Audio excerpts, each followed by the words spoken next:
There's a natural consensus that the lending rates are expected to rise, and the consensus is about 25 to 50 bips impact is expected. How do you see this? Thank you, Pragatti, and thank you for having me on your channel. I think it's not 1 week, it's almost a year. Everybody is talking about the unsecured lending space, including the RBI governor. We had a board of directors meeting with the governor where he also mentioned this.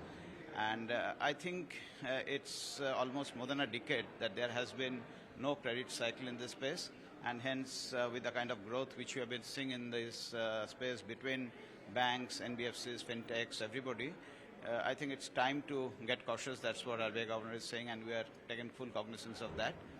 Having said that, I come from old school saying that when there is a risk which is emerging in the system, you do not raise rates necessarily, because if you raise rates, what it means is the risk is only get higher, and you are going more to the, taking the customer more into a more difficult space. Are you sensing or anticipating any impact on the personal loan segment?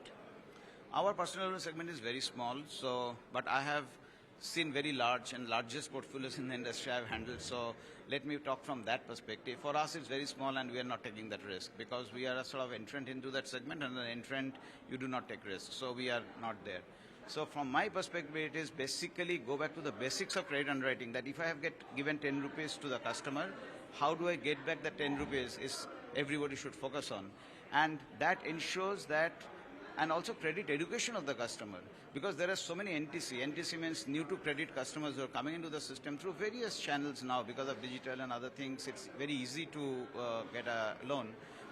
Question is, how are you educating this customer in terms of what is a credit score, what is a responsible credit, etc. I think this is a responsibility which banks and financial institutions must take, and this is the message I am taking from the RBI governor, saying that we must lend responsibly, not only from a banking perspective, from the overall society perspective as well. A margin compression is expected because of this move, but the margin compression is something that has been visible in this quarter and even in the last quarter for banks. So do you think this particular move can have a larger impact on margins, or is it an old story that will now continue?